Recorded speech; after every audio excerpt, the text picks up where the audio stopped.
Good evening, everyone. How the devil are you? So I'm Floyd Rumcheck. So I'm a rum blogger. I'm a lapsed blogger. I work for a couple of brands, but I've never been a producer of rum. I'm not a salesman of rum. I just kind of put rum in people's glasses where I can and talk about it these days. But so that kind of gives me a perspective on like kind of the people that I speak to at rum festivals and things like that, and the kind of, you know, the feedback I get. Rum festivals do tend to be a bit self-selected audience. Obviously, those you've got rum fans in front of you. So, you know, if I want to talk about rum a little bit before, then we need to get some other perspectives to try and tap into the the wider market. David, would you like to introduce yourself for the purposes of the audience? Hi, David T. Smith here. I'm a spirits writer consultant, and I work with a lot of different competitions. So I guess David Bear. How are you, sir? Hi, Pete. So yeah, my name's David. I'm the owner of Dark Bear, which is a rum cocktail bar in Dorset. I've been bartending for about over 15 years now. Worked everything from dive bars, nightclubs, pubs, everything in between. At the minute, at Dark Bear, we specialize in unadulterated rums. We have a collection of about 200-300 at the minute, just under 300, I think. And yeah, so been doing that for about 2 years now. So it's going really well. During lockdown, doing the cans locally and postage as well. So if you want to check that out, please do. Shelley, Stu. So hey guys, we are Shelley and Stu. We are the Muck and Dunder, which is going to be a brand new rum focus bar in Devizes, Wiltshire. I myself come from a 20+ year career with Wadworth Brewery. So beer's my second love now. And Stu does actually work completely separately. Stu? Yeah, no, I'm a project manager for a furniture manufacturer, believe it or not. So not very rum related, but it does. It has given me the opportunity to travel quite a bit, which, much to Shell's delight, I frequent quite a few duty-free shops on my way, so I end up buying rum when I do travel around. But yeah, so not in the trade. So yeah, no, we're looking to bring something completely new to Devizes. Going in with, you know, well, we actually aspire to be a bit like the Dark Bear, but no offense, David, we're after you. But no, we're going in with an entry level of sort of 200+ rums. I mean, for us this evening, it's very much sort of educational for us as well. We're going to be picking everyone's brains for hints and tips of how to move forward and, you know, get the people of Devizes into rum, exploring rum, educating people, and get them to appreciate it. So that's the goal. Joe? Hi, I'm Joe. I don't work for the trade. I don't work for anyone. I just work for me and my fun little rum stuff. So I guess I'm kind of just a rum enthusiast. I'm somebody who started their rum journey at uni and then kind of developed it when I found out that there was more than just the stuff behind the bar. That happened for me at Rumfest. A guy I worked with took me along to Rumfest about 8 years ago. I had no idea that there wasn't just the stuff behind the bar. There was an entire room, exhibition room, filled with loads and loads and loads of different types of rums. And that's kind of where I started exploring more and more. So yeah, my name's Joe. Play on words, Joe blogs rum, Joe loves rum, whatever you want to call it. So yeah, I'm just here to kind of share the things that I enjoy, which is rum, and chat about rum with you guys. You're operating on Instagram. You're putting posts out that relate, and people coming to you and asking questions. So I think it's there's everyone so far kind of comes into contact with people who are interested. It might be that by the time they find you, they're kind of a bit more a self-selected audience. They sort out like a rum channel to feed, as it were, but to follow. But Tom, mate, kind of spent 9 years bartending. About 3 years ago, moved over to kind of the sales trading side. So at the moment, I'm working with Marussia on the activation side to do a lot of kind of training and talking to people about all awesome different types of rum from around the world. And I'm also part of the duo behind Tipples of Manchester. You're gonna come into contact with all kinds of people, and that's it. So, Greg, hi, mate. So yeah, hi everyone. I'm Greg.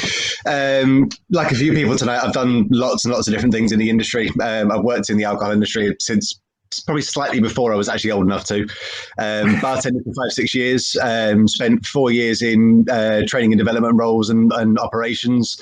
Spent a couple of years as a brand ambassador, looking after a gin brand primarily, and now form the other half of the duo that own Tipples of Manchester. Vince, last but not least, sir, you're our resident distiller. Yeah, hi guys. I'm co-founder, co-owner of the Portsmouth Distillery.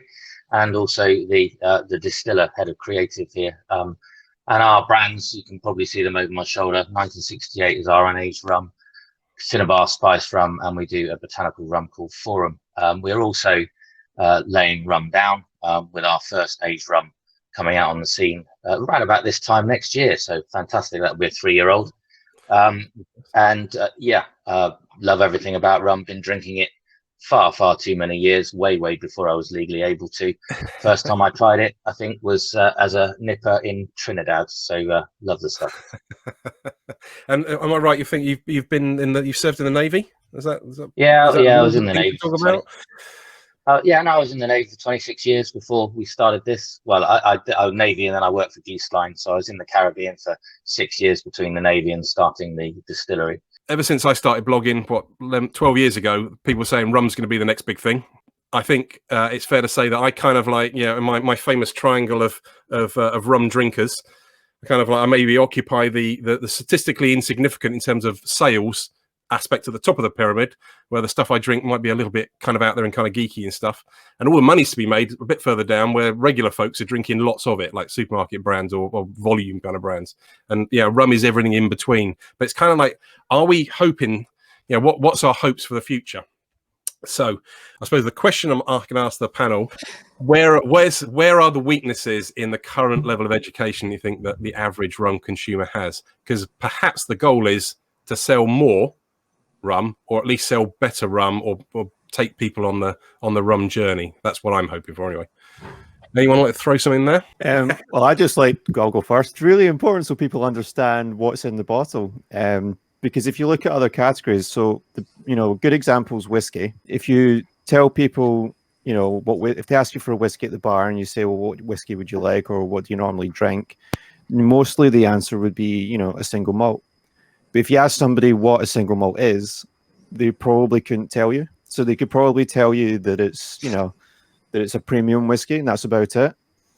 So the problem we have with rum, I think the main problem is that because things aren't protected properly with, things like with the Barbados GI, and even with, things coming out of Jamaica and things like that, there's no proper protection under those brands and the way they make rum. And because of that, it makes it really hard to sell somebody or educate or even just make people aware of what's in their bottle. So education is key to understanding that. I'll share a prop. People know. Dave, unfortunately, I gave the game away a little bit because I accidentally texted David Smith a photo. But I've got 3 bottles of rum, which are not so easy to hold because they're heavy. I'm going to try. All of these are branded as gold rum. So Don Q Gold from Puerto Rico. I got Smat's Gold from Jamaica, and I assume you say it Fryer from Thailand. 3 gold rums, but no real further kind of education on what is that defines gold. So I think it's kind of my thing is categorization by color is one of the most common things. People talk about gold rum, dark rum. But what does that really mean in reality? So there's a lot of misconception over what constitutes each one. One of the biggest mistakes that I hear made or said in the shop is people asking for rums, say that they like dark rums, and then when it comes to what dark rums have you had that you've liked, and Havana 7 pops up an awful lot, and really? The only thing dark about it, as far as I'm aware, is the color of the glass. But it seems to created this misconception with the consumer. Can I just jump in, if I may? As somebody's making it, I think you need to be a little bit more fundamental than this. We need to go back to a much earlier stage in the conversation. The people we see here on our tours, very keen, very interested, really want to know what's going on. Once they've got over the fact they're at a rum distillery and not a gin distillery, of course, and they do. It is quite binary, and it's white or it's dark, and that's what it is for the uneducated. And I think we ought to be talking about the uneducated. Otherwise, we could spend the next hour talking, to ourselves, basically, to those who know a little bit about rum. And I think if we're trying to educate, we have to assume that the people that are listening and talking, a lot of them don't know the difference. I always say in my little ditty when I'm telling them what we make and how we make it, that we do not refer to rum by colour in the Portsmouth distillery. We don't. We refer to rum as unaged and aged. And the reason for that is my 3-year-old, as will be online next year, about this sort of time, we called 1812. I tried it the other day. It's 2 years old now, obviously. And it's got a little bit of colour. It's coming on in colour. But you know what? I couldn't give a damn what colour it is this time next year. It's 3 years old and will have been in a cask aging correctly for 3 years. So I think if we try and suck the colour out of the argument, we can then move on to the real business of how is it made, what's it made with, and I think that's the important stuff. Yeah. On to that point, Pete, I mean, I guess, as I said, a lot of my experiences with other spirits, but this is a similar issue that we had to an extent still do have in gin and in other things as well, vodka as well. But like, and the starting point was like, can we separate out the gin from the flavored gin? So like, if you want a Tanqueray or something, you know, if you're buying a Tanqueray, if you're buying some flavored thing or something that's a bit more out there. And that was kind of like, that's the starting point. It's very, very easy to understand. And I think that's the point for the education. The color doesn't make sense to me. The reason why it doesn't make sense is when I think with any spirit, you also think about application. How would you use this sort of spirit? So if you're saying, well, I'm going to buy a gold rum, for instance, and each of those 3 things, they taste totally different. It's not very helpful, I think, from a consumer point of view, to know what they're getting, particularly if they don't have a real great depth of knowledge. So yeah, I would agree with that. Mm-hmm.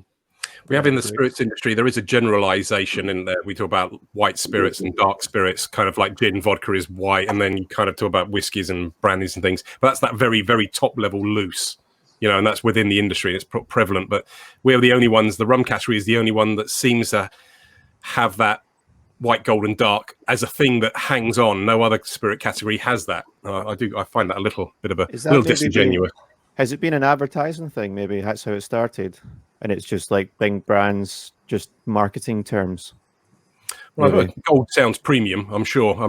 If I understand correctly, it's like vodka's got the whole triple distilled, quadruple distilled thing, doesn't it? And that's all just marketing rubbish. I mean, if you look at it from like an ease perspective, yes, you know, if you look at it and you can separate it out by color. It's to me, it's just the easiest way to do it. But like we've said, really, it means absolutely nothing at all. It doesn't tell you anything about the age of what's inside the bottle. It doesn't tell you anything about where it's from. It doesn't tell you anything about the production method. It doesn't tell you anything about whether it's got any additives inside. So it's got absolutely kind of zero relevance apart from where can I stick it on a shelf? You know, do I want to group all of the white rums together? Do I want to group all of the dark rums together? It doesn't really do anything. But I think when you're starting at a very initial point, that is the point that a lot of people are at. And I think to your point earlier, I think it was Vince who was saying about, you know, who are we educating and who are we actually trying to talk to? I think there's different segments that need different levels of information. And you're not going to be able to educate your average Joe Blogs until you keep pushing that kind of information over and over again. I didn't know about all the stuff that I now know about until I actively started going out, going to talks, reading online, speaking to people. And it's only through having access to that information that I've been able to find out what it is that I actually like.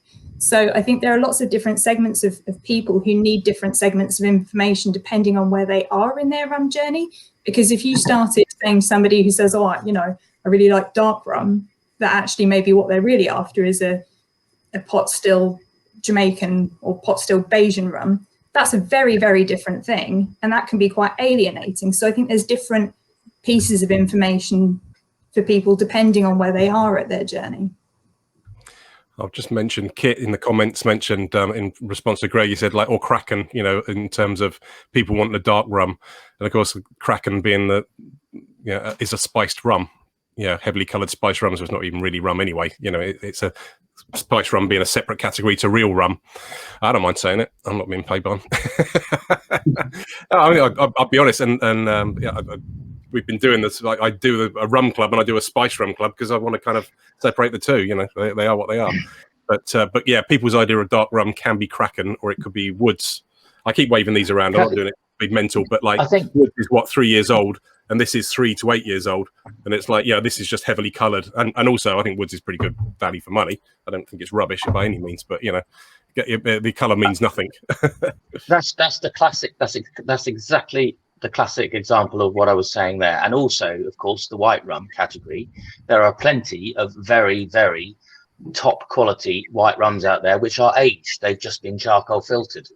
Yeah. You know, and they are a rum, an elite, fantastic premium rum. They're just white, so people would instantly go, "Oh, Bacardi, don't have that." When actually they're turning their nose up at something that could be as much as 8 years old, and it's absolutely supreme. Yeah. So you can adulterate whatever you like when you make it, and you can call it what you like when you make it. If you're genuine, then you don't care what color it is. So this one, I like this particular bottle I keep for trainings because I don't see it on the screen there, but it actually says there, it says 5 times distilled, which is like the kind of, it's an American bottling of Captain Morgan White, not the UK one. But Do you know it's, how much stuff they would have had to have started with if it's 5 times distilled? Do you know how much liquid they would have needed to get into that bottle?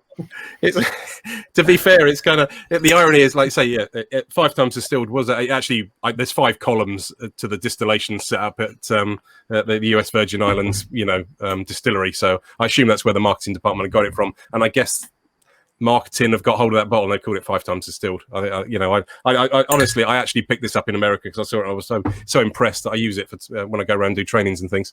But the liquid has long since gone. So if you do see me drinking it, it's actually got some really good white rum in there.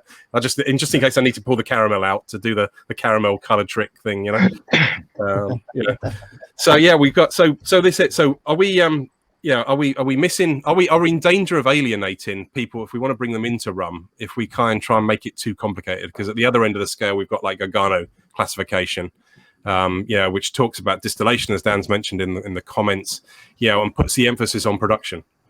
Now, this is the approach I use for bartender trainings all the time. You know, this is, for me, is really important. If you want to understand rum, you've got to understand how it's been made. Are we in danger of alienating people with that though? I think you have to start with the basics like that, don't you? Because I mean, the average person is just wanting some good cocktails or, you know, rum and coke or whatever it is. They're not really going to care about the Gargano classification or how it's made. They just want to know if it tastes good, really. Mm. So, but you need to have that in place to start with, because then, you know, that filters out to everything else. And because rum in general is such a diverse spirit, I mean, you know, is flavor profile wise, it's so different. So if for example, you know, you talk about white rum, but there's so many different white rums, there's so many different flavors of white rum. I could give you, 20 different ones and you would be totally different, and some of them you might not even think are rum. So you need to have that classification to start with, I think, and you need to start with that. And for people who are then going to get a bit more interested in it, then you can dive down the rabbit hole because you've already got that foundation there to do that, Put this one over to Greg, actually, or to Tom, because it's been a little while since I've been in Tipples. Apologies, there's been this global lockdown, so it's been sort of preventing me from getting around. But it's how do you lay it? How do you organise your booze for people under normal circumstances walking through the door? What's your experience in that? I think Tom will agree with me. It's something that is constant source of debate just between the two of us, trying to figure out a way, particularly with the rum shells, how to arrange everything in a way that's going to make sense to somebody coming into Tipples. So much of what we carry is stuff that the average consumer hasn't seen before anyway. And then you add this whole massive range of styles, flavors, production techniques, ages, spiced, non-spiced, and it just gets very, very overwhelming very, very quickly. So we tend to take the approach of picking or getting the customer to pick a brand that they've already had that they can tell us, and we use that as a starting point in terms of flavor and kind of venture out from there until you find the bottle that matches. But in terms of laying it out on the shelf, it's constantly evolving because it's such a minefield.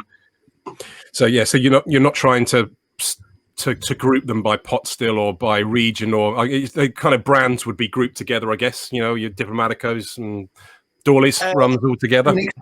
But then when we at the moment we've got a lot of the what we would call sipping rums grouped together and then arranged in order of sweetness, which for something like Diplomatico, as you say, puts the two that we carry in very different places on the shelf, because in one end of the spectrum you've got the Reserva Exclusiva, which is very, very sweet, and about 2/3 of the way across the selection you've got the Selection de Familia, the new release, which is a lot drier. So even trying to keep brands together gets difficult.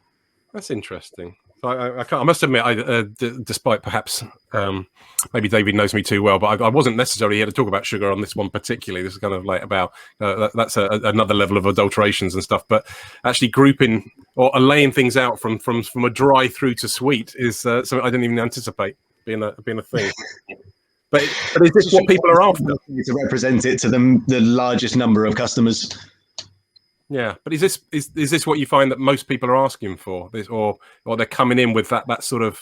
Is this the biggest driving factor? Well, at least for people that are looking to sip it neater on the rocks, it seems to be the scale that most people are judging what they want to drink by. If you're looking for cocktails or mixing rums or other styles, it tends to get a little bit more varied. But for sipping rums, certainly the customers that I've spoken to, it feels like sweetness is a big indicator of where they're going to end up buying. Wow, amazing.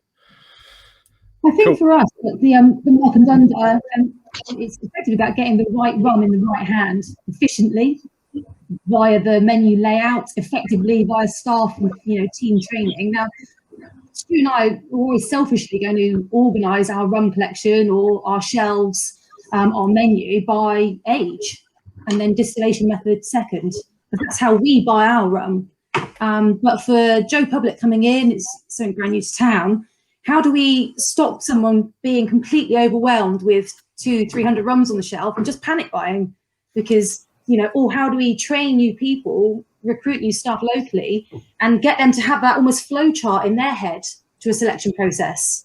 That's the point where we need to be. We would always go on age and distillation because we've had some real surprises. I mean, especially in some of the rum clubs we've done recently. I've gone from not enjoying agricoles to not touching anything but, because you have this misconception about white rum, you have all these things. So, it's how do we influence our customer? Because at the end of the day, it is about selling better rum and it's selling more rum as a business. But also, I mean, it's a real key thing for us, getting people to educate, appreciate, enjoy, explore, go on from there. I was very happy you could join us this evening. Part of the reason, we don't know each other for very long, but the reason I kind of thought it stood out for the conversation is because you are open. You've got a blank slate. Yeah, you can start with whatever you fancy in terms of how you're going to lay it out. And how long have we got before you hope to open? A couple of months? Is it? End of June. Yeah, we don't fancy opening any restrictions. So yeah. Honestly, that end of June. First cocktail in a real bar is going to be just ridiculously good fun. I can't wait.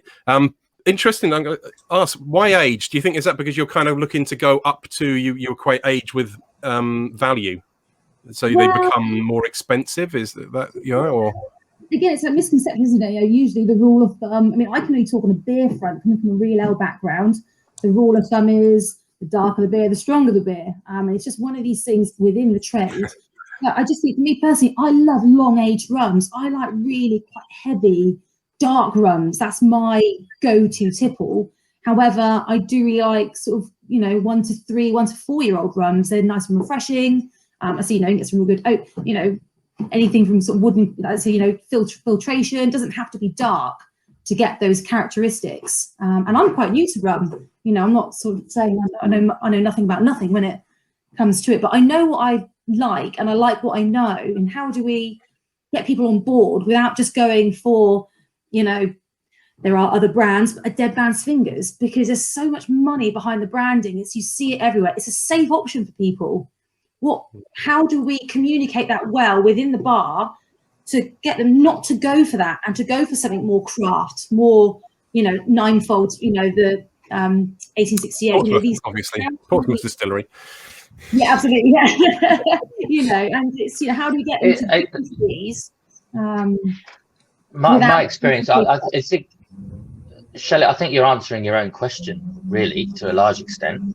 It's about customer relationship and about customer questioning and having the decent staff that ask the questions to lead somebody. So if someone comes into your bar and says, well, I don't really have much of a sweet tooth, but I understand all rum is sweet.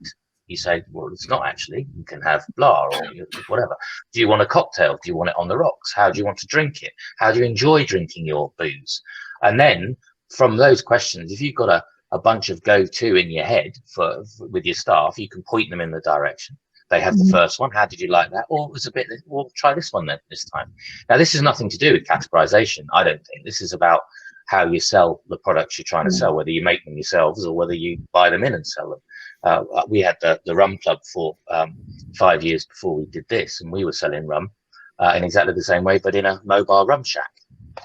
And it is literally about trying to get to know the person that's come through your door and understand what it is they like, and then offering them a selection you may have in your collection that would satisfy that need. But again, I don't think that's anything to do with rum categorization as such, really. You know, it's within it, but it's not. That's how to get people to buy rum that know nothing about rum. Yeah, it's the communicating. How do we get people to take a different approach to categorization? Yeah, because somebody's not going to buy a rum from you to drink in your bar when you tell them that it's you know, pot stilled and then put through a column and it's made with sugarcane juice as opposed to molasses, because all of a sudden they've already glazed over after you said pot, probably. But then I think it kind of goes to David's point about, you know, having somebody in the bar who can talk about what it is that you're actually kind of selling and what your options are. Like Shelley was saying, if you've got someone that understands the different range of rums that are out there, and a categorization for those people is probably quite helpful, because the rate that rum's being pumped out and produced and the range of different stuff that's on the market at the moment, there's absolutely tons. So I think there is a need for a categorization for people who want to communicate that to an audience. But I think the gap is for an audience being able to access and understand the stuff that we, as people who kind of understand a bit more about rum, they're not the ones, I don't think, that are going to get that straight away. But then if you think about people who are buying booze online at the moment, if you look at somewhere like the Whiskey Exchange and the categorization that they've got, actually, if you've got a little bit of an interest and you've got a little bit of time and you kind of know what you like, you can start poking around and using the categorizations that are given to you there to start working out what else it is that you enjoy. So there's a lot of different things at play, because I don't think it's just the consumer that needs to understand it. I don't think it's just the bars that need to do it, or the producers that need to do it. I think there are a lot of different parts of the jigsaw and a lot of different parts at play, and everybody's kind of got a slightly different role to play. So for example, if we were talking about Bayesian rums, well, what's the GI? Can we say that all Bayesian rums are the same? Can we say that they all go through the same production method? That there's so many different parts that there are different things that need to be addressed before we can kind of start separating it out for a kind of standard consumer audience, because everybody's got such a different kind of understanding of what rum actually is. Got quite a few comments coming in on the. Yeah, I was reading the one from. Sorry to interrupt. I was reading the one from Dan, who said up at the top there about the brands. Yeah, we're talking about. So it needs to be done by the big brands really as well. I mean, I think he's right. I mean, how can you have being open and transparent with customers if you don't know what's in the products themselves? You know, so you need the big brands to start doing that as well. They need to make more of a difference. I mean, not everybody is transparent as Richard Seal is at Foursquare or Joy Spence at Appleton. You know, you've got to have everybody on board with this. But it is all about education. I mean, if you understand the fundamentals and then keep going and keep with the staff training, and I mean at Dark Bear, it's very important to us is the staff have to know everything that's on the shelf pretty much, and it takes a while. There's no getting around that, but it's it's supposed to be fun. It's part of the enjoyment is getting to try everything that you're stocking. Otherwise what's the point? And when people come in, if somebody's I've got a customer who really likes the Eldorado 15. Yeah, it's got a bit of added sugar in there and it's on the sweeter side. But one day I gave him a Durley's XO and I said, try that, and he loves it. So, but you'll still drink the Eldorado 15. So it's not a problem. It's just knowing what you're drinking and not being afraid of knowing it as well. The problem is there's a lot of brands out there that are pretending the rum's something that it isn't, and that's the fundamental. That's the problem. Yeah, there's a lot of booby traps, I think. We, the numbers that are plastered on bottles. Yeah, and everybody's been there. I mean, I've been yeah. there. I mean, Yeah, everybody starts from somewhere. So it's not like, we're on a high mighty horse and we're preaching to everybody. It's like, when I first got into rum, one of the rums I first got into was some of the Eldorados, and most people usually start with a sweeter style rum or a spiced rum or something like that. And once you get down the rabbit hole, I mean, you start your palate changes and you start liking other stuff. But there's no. It's people just associated with, it's like a bad thing, but it's not a bad thing. It's just knowing what you're drinking. Yeah, I think that's the thing, isn't it? It's understanding that what you're drinking from the bottle. Well, I mean, it's probably in a glass from the bottle with a straw. I mean, probably shouldn't say that out loud, but a long lockdown. We forgive you. I think there's even like that level of misunderstanding that I've totally had it. I've been saying, oh yeah, this is nice. 23 years, that's great. Took me ages to work out that's not what it was. Took me ages to understand that it meant that what the oldest stuff in the bottle was probably a drop of something that was 23 years, and actually the rest is completely different. I didn't know that Solera was a thing when I first came into rum. I didn't even know that there were different ways of producing rum. I started from knowing absolutely nothing, and I definitely don't profess to know everything now, but I've got a far better understanding now than where I started. And it's those things that when we're talking about how rum's marketed, that's where it falls apart a bit, because there's no easy and consistent way at the moment to say to a consumer, these numbers all mean completely different things. If you're looking at a 12 on a shelf next to a 23, the assumption is, it's older, so it's better, and that's so far ingrained that people won't think outside of that unless they're told. And it's kind of on the industry to start thinking about the way that we're explaining stuff, but also on people who are in shops and bars to make sure that they are keeping on explaining that to a consumer, because they're not going to care unless you keep talking to them. And I guess that's why I like doing the stuff that I do on Twitter and on Instagram, because there are loads of people out there who love rum, loads of people who want to know more and want to understand how it's made. Or there's quite a few people who took part in a little poll that I did and a little question saying, is it helpful to have a categorization system? And do you think your friends would understand it? And it was 50-50 split of people who thought that a categorization system that works for them would work for a friend, because everybody's at a different point. And that's the point. If it's on the shelf and we're all looking at the shelf, we're all taking away different information from what's on the shelf. Yeah. Talking about shelves, Greg, were you going to ask something? You unmuted yourself. Sorry, yeah. I was going to say, in terms of what David was saying before about know what you're drinking, I think trying to educate the consumer, there's entirely too many different rums being produced in too many different countries in too many different ways to be able to distill that down, please forgive the horrible pun, into something that's going to make sense. I think transparency from the brands, and it will have to start with the bigger brands in terms of on the back label. What does it actually contain? Does it contain added sugar? Does it contain caramel coloring, and so on and so on? And then, like we've just been touching on there with the age statements, I think with the general public being conditioned by the Scotch whisky market that older means better, but not understanding the difference between straight aged and Solera, changing the way that we label our Solera aged rums, I think is a big step forward in demystifying the category for people. And also where it's aged as well was the other thing I was going to say. Because if we've got, a lot more British rums coming out, and we're going to get aged rums in Britain, then a 2 or 3 year aged rum in Britain is going to be totally different to one aged in Barbados or wherever. A rarer beast as well. Yeah. I mean, I think it leads on to a good point there, David, about what's going on with UK rums. And how are they being categorized? I also saw Sean made a very good point, which I think we should follow up on at some point, about labeling changes. And there is potential for labeling changes in spirits that things will need to be disclosed. I think it's an if. Sorry, it's a when, not an if, for more disclosure on UK labels for rum. But one of the great things, and this is part of the reason why I particularly have been so excited by rum in the last year, is how much stuff is being made in the UK.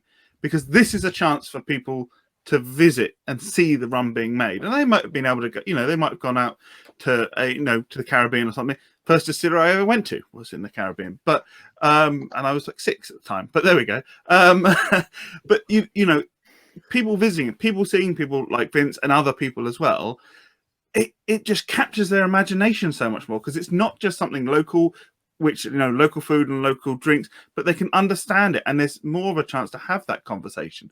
So I guess my question is, to an extent, and really it's to Pete, but also to anyone else, is like, what's the approach that a lot of the British distillers are taking? And we're still in the early days to, how they're categorizing stuff. I know Vince has talked about, he has an unaged rum and an aged rum, and they've got the spiced and they've got the forum. So he's like set his shop out. We got the unaged one, we got the aged one, and it's 3 years.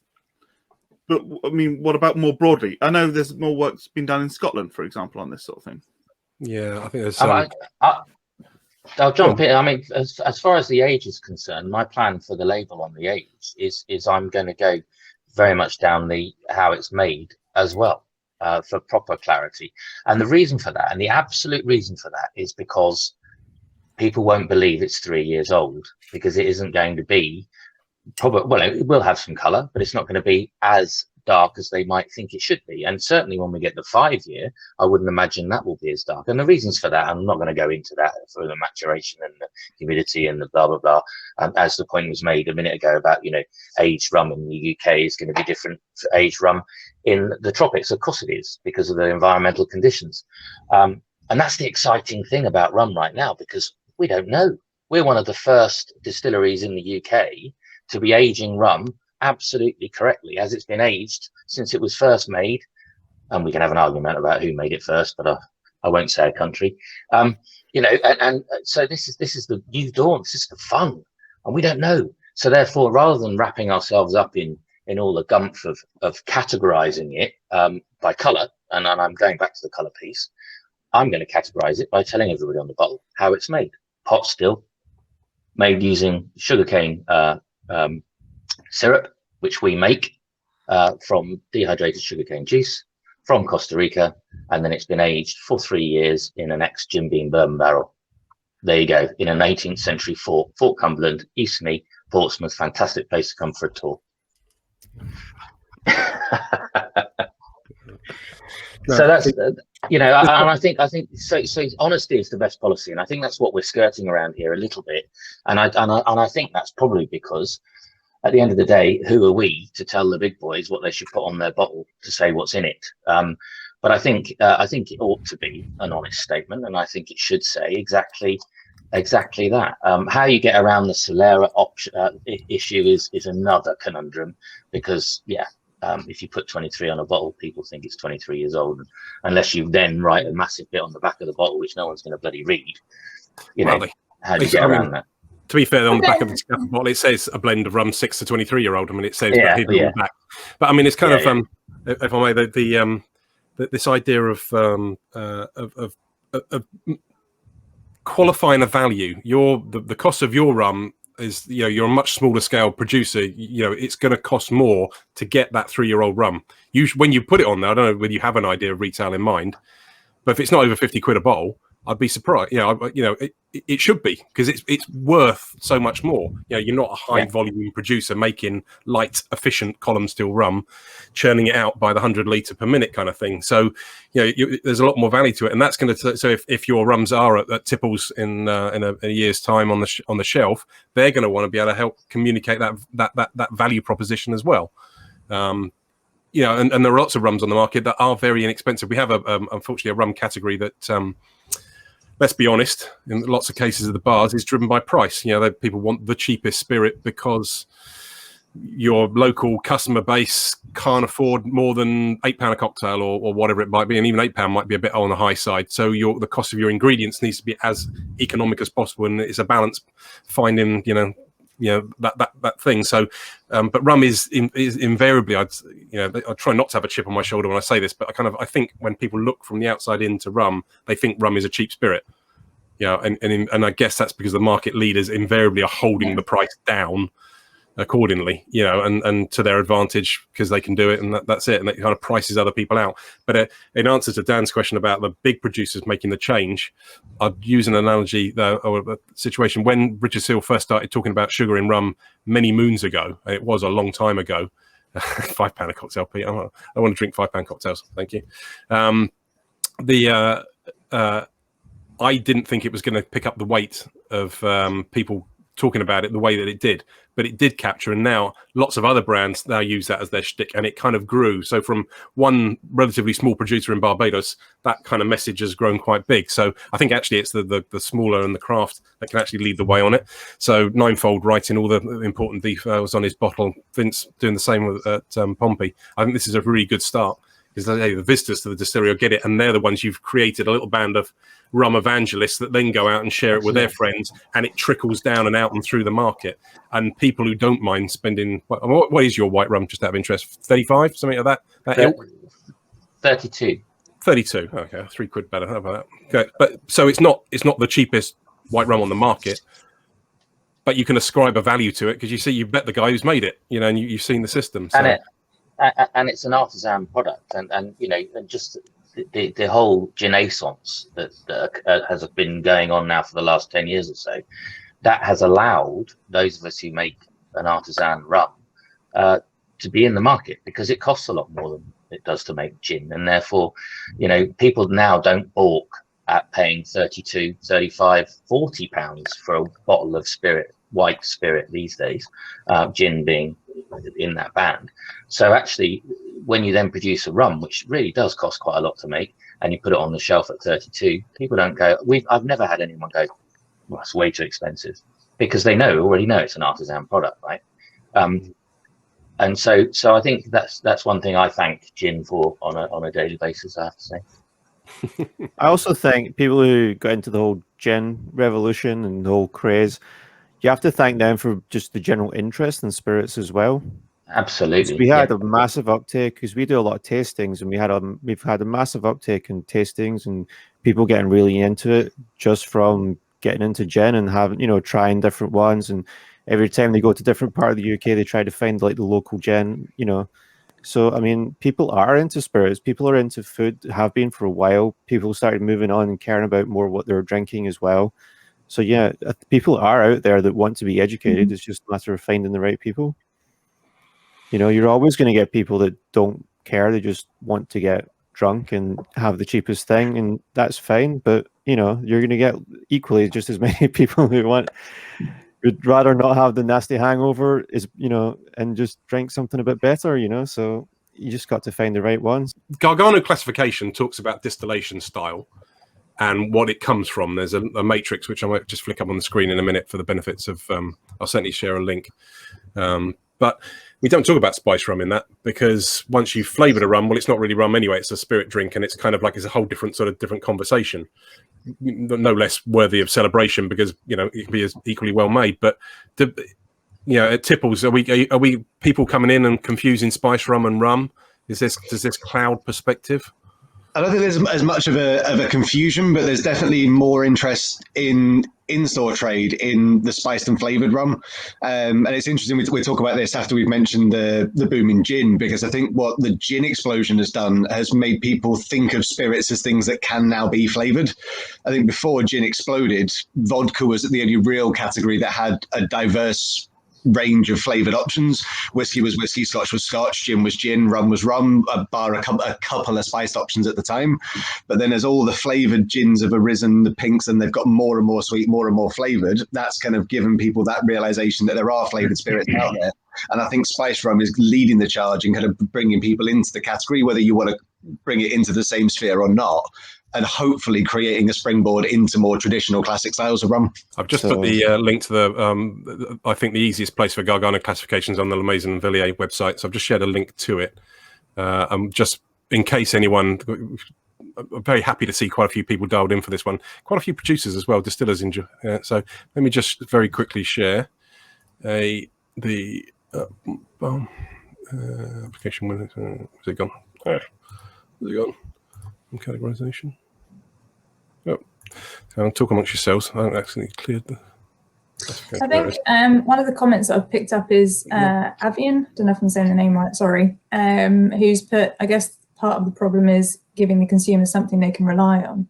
And I guess really we're talking in circles in some ways, because they're right. You know, what we need is something that's clear and that is consistent. Whatever we're saying to a consumer, as long as we can keep saying the same thing over and over again, and whoever it comes from, it's always true. I think that's a really good point. You know, we can't expect everybody to understand things if the messages aren't clear, and if there's gaps in categorization, if there's gaps in production methods and styles and rules. I think that's a really good point. There does need to be something that a consumer can rely on. Are we wildly optimistic in hoping that we're going to get any kind of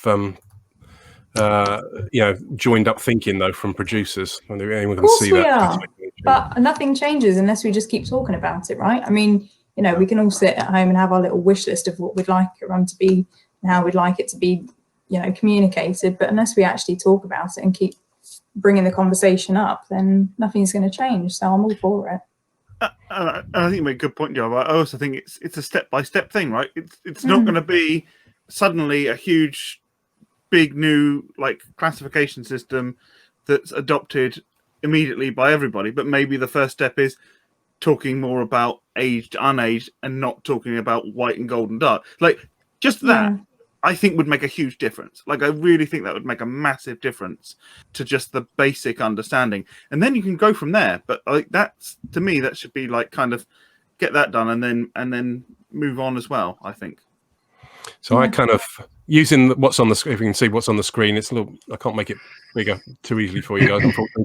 But what I kind of do, if I was designing like a bar back, you know, a rum list for a bar or something like that, you know, or something of interest, you could go for the volume option where you could have 300 bottles of modern rum, multi-column rum, but you haven't really got then any variation in flavor. Whereas you could go for like 16 bottles across the Lagagano classification, which would give you a far more diverse range of flavors.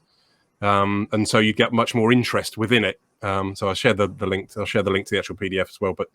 But yeah, is this thing here? I kind of worry that it's going to scare some folks off if we start showing this to the general public. And I'm just gonna an observation I had actually when I'm looking at these Don Qs side by side is, what are you laughing at, David? The astute point. The Don Q Gold is the more inexpensive bottling. The Don Q Añejo, which is a much nicer drink all round, doesn't have that sort of simple gold. There's the white, I think it's silver, Don Q Silver, gold, and then as you spend more money, then you get more of a descriptive thing. Is this sort of reflective of what we're seeing in there? That actually, some folks, when you're talking about cheap rum, it doesn't matter. It doesn't worry about what the message that goes with it, because that's not necessarily the driver of the conversation. Yeah, I think there's always going to be people that don't really care about what they're putting in their glass. They just want something that's going to fill their glass and it's going to be nice and easy to drink. Have it with a mixer, have it for as long as you want, drink it all night. And there are going to be people that would rather sip stuff. There are different types of people out there, and I guess there's different points for marketers to work out what they actually want to market. Who are they talking to? Which type of consumer is it that they're trying to target? So I work in marketing as a day job. I don't do anything in rum. It's completely separate as education. But there are so many different segments of consumers that you're trying to communicate a message to. For the big producers and for any producers, working out who you are actually targeting. But to your point about, is that categorization system too much? I think, yeah, for your average consumer to understand that, they're gonna run scared. All they want to know is it going to taste nice? Does it do what I want it to do? How much is it going to cost? But equally, you've got people at the other end of the system who will go, okay, cool, all right, well, where I sit on this at the moment is probably single blended rum. Okay, well, where do I go from that? What are the other options that I've got? What am I missing? So I think there's a balance to be had. And that's why I think Dan also mentioned, is it helpful to have something that talks about the rum, where somebody is on their rum journey as a part of a kind of categorization? I think there is a space for that as well. It would be nice to think there would be a clear categorization system that works for absolutely everybody, that everybody understands. But if I look at gin, I don't understand it. I don't know it. It's not my bag. You know, I'll ask a bartender, what should I have? This is the kind of stuff I like. And I look to them for guidance. And I think that's what a pot of consumers are going to do as well. They're not going to look at a chart and go, oh God, what am I looking at here? But, you know, there's different types of people out there. I think David, you can come in on this. Sorry, you can come in on this about the gin, because of course there are lots of different types of gin. I mean, we make gin here as well because we'd be stupid not to, frankly, with a distillery. There are different types of gin. Our gin, Fort Gin, is a particularly good one, and it is. I'm not just saying that; other people have said it. We've got awards for it, but it sits within this weird category, which I didn't even know existed until I actually made Fort Gin, of a sipping gin. Well, there you go. Throw that in, you know. So we're talking about a spirit now, rum, which does need some categorization so people understand it and can, you know, be better educated, I think. But we're already, you know, we're coming not necessarily to the end of this ginaissance, but there's so many different types of gin out there. There's some horrendous things out there that are no more gin than, well, I don't know, vodka with a bit of colour in it, frankly, but they're still a gin and they sit in some sort of category, but that's not even properly categorised yet. You know, I'd hate to have your job as somebody who does, you know, competitions.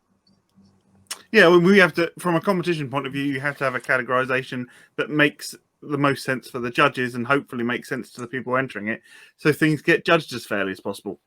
That's about as far as you can go. But I mean, there is possibility to get progress on this, and you don't necessarily always have to have the big people involved. I mean, for a long time, the big thing in gin was, can you have flavoured gin? And there was this whole discussion, oh, gin's already flavoured, and then at some point, the flavoured gin got too much. And then all these people that previously didn't like the term, or they wanted to call it fruit gin, all this stuff, and then they moan because rhubarb's not a fruit. They then suddenly go, oh, okay, no, it's flavoured gin, and they just accepted it. And actually, I would say that some progress has been made in rum, because I think this conversation, like 2 years ago, when we talk about some of the flavoured rums and the spiced rums and botanical rums and stuff, there would have been a lot more just don't even want to talk about it at all. It's not rum, it's not anything, it's got nothing to do with rum at all. Whereas at least now there seems to be some amnesty between the two, in that at least like there are two camps, and it's seen that there's a value to saying, yes, there's a place for both of these things, but it's also useful to be able to differentiate between the two. And at least like that's some progress. So I think we should also be really pleased that things are gradually moving forward a little bit with that as well. Tom, were you going to say something? You unmuted yourself a moment ago. Yeah, it's a debate that Greg and I have had on many occasions. We've kind of come to the conclusion that for the general consumer, using like the Gargano classification, it's just a little bit too intimidating. And what we've actually found seems to be quite easy to kind of communicate these ideas to customers is just an idea of dosage. So we've actually organised the rums within the shop in levels of sweetness, because what we tend to be able to do is a consumer walks in and they go, I like Diplomatico, so you know exactly where they sit within that spectrum, so it can kind of help you guide them to other things. And the other good thing about kind of the lack of clarity within rum is that there isn't as much kind of closed-mindedness. So when we get people coming into the shop, and you mentioned the B word, blends, they shut down, they don't want it, and they don't care. But with rum, that isn't there, which is absolutely incredible. So you've got so many more products that are out there that you can now talk to the consumer about, and they're not going to just shut down because this concept of kind of it's poor quality isn't there, which is great. So it makes life a lot easier for us as kind of retailers. I suppose, yeah, I was lucky enough to get a bottle of Hamden Great House from Tipples. Thank you, guys, for getting me the opportunity to get hold of that. But like, in that case, I represent somebody who knows what they want, and you don't have to try and sell that to me because I've gone looking for it. So I guess also you've got an opportunity. You never miss out on a sale. This is kind of something. Whenever I've been like anything I do, if someone comes in and I'll have a bottle of. When I've done cocktail pop-ups, I will always have a wide selection. They might be kind of hidden out of sight, but if someone says they want something, I don't want to miss a sale. That makes us the worst kind of capitalist probably. But it'd be a shame if someone walked into the shop and couldn't get what they want and turned around and walked out, or at least have something in the same vein. Is that a fair comment? 100%. We get a lot of people that come in, and because obviously we've seen the boom in gin, we had a lot of people that kind of came in and they were after specific brands from specific places, and we are tiny. Not sure if you've seen the shop yet, but it is like 12 square meters. It is floor to ceiling products, so being able to classify them in that kind of way with the idea of kind of dosage, it's just worked really well for us recently. So kind of, yeah, if anyone has any better ideas than dosage, please fire them at us, because I do like to rearrange the shop quite regularly. So is that why you're dusting the bottles? pretty much, yeah. To be fair, I think you'll have plenty of conversation to look at in the thing. You know what? Until today, that's in terms of organising stock, I'd never come across that before. That's the first, but I think that also kind of helps you respond, because where. A classification for me is if someone wants to, they're looking to explore within a style. That's what a classification allows you to do, because you're looking to compare apples and apples rather than apples and oranges. And so it's when we're judging the spirits competition, I don't want light multi-column rum alongside a heavy pot still rum in a flight of rums if I can help it. Because if it's just a gold rum up to 5 years old, that doesn't really make any sense to me. We've got to compare and contrast. Otherwise, it's not fair on the thing. So comment there from Steve, which should be made clear, is the arranging of rum by sugar levels as a result of sweetening rather than sweetness. And it is kind of, I guess that's what we're saying. It's that, sweetening it's an artificial process afterwards, but adding sugar too. But a comment. Anyone else got any comments or whatever? We've unfortunately knocked over the hour, so I think just sweetness levels of it. I think, and going back to what we were saying before about spice rum not being rum, I think you can almost arrange rums from dry to sweet, but then put spiced on that end. And thinking of it in terms of where is that customer on their journey? If someone's into spice rums, or that's what they regularly drink, is it because they like the spices, or is it because they like the sweetness? And if somebody's drinking spice rum, chances are I can probably get them onto Dom Papa. If I can get them onto Dom Papa, chances are I can get them onto a Diplo, and then onto maybe an Embargo, and slowly move along that scale. But I think discounting spice rum as the starting point, I think is a very, very dangerous approach. I think we run the risk of alienating a lot of potential future customer base for the sake of keeping the two separate. It's I completely agree. I think my point more was that did seem to be the case a couple of years ago, and things thankfully have moved on from then. So I totally agree with you. It is a bit of a split on the rum forums. People sort of start. I mean, I drank spice rum. I wouldn't say it was the starting point, but I did drink a bit of it. I think I've moved on. I actually drink interesting white rums these days more than I drink aged products. I would suggest, bush rum from Cape Verde or something like that is kind of far more interesting to me, or really interesting pot still rum. So I kind of have gone back to drinking white, because I think that's where that show represents the skills of the distiller. There's nowhere to hide in a white as distilled. You can't fix it by 10 years in a barrel. I would just say very quickly, try telling the population of St. Lucia that spice rum's not rum. See what happens. Well, they can do what they like in St. Lucia, obviously. It's their rum. It's their rum category. They run the rules. Now, so it's not, and kind of I deliberately not dismissive of, because I kind of like, it is really popular and I want people to be interested in process and take it. But we're kind of, at the moment, I'm actually quite enjoying the last couple of spice rum clubs I've hosted, just because it showcases the different processes and flavor combinations in it. It's actually quite a refreshing thing to do. So, and hopefully we'll bring people along with, and it's actually some of the people that have bought spice rum kits have bought then rum club kits, so moving people on to bigger and better rums, hopefully. You know what, I think that was pretty cool. I haven't covered everything that I've got on this list here, but I wouldn't mind if you guys are up for it. We'll see if we can find a date in the calendar and maybe come back for round 2 and carry the conversation on. But then it'll also give me a chance to run through the huge amounts of comments we've got here and just see if we got some awesome points to be followed up later on. So maybe we can get you all back again. So thank you very much for the audience for following along. We've had a good viewers and lots of comments in the feed. Thank you very much to the guys and ladies in the studio this evening for giving up an hour of your life to come and join me. I much appreciate it.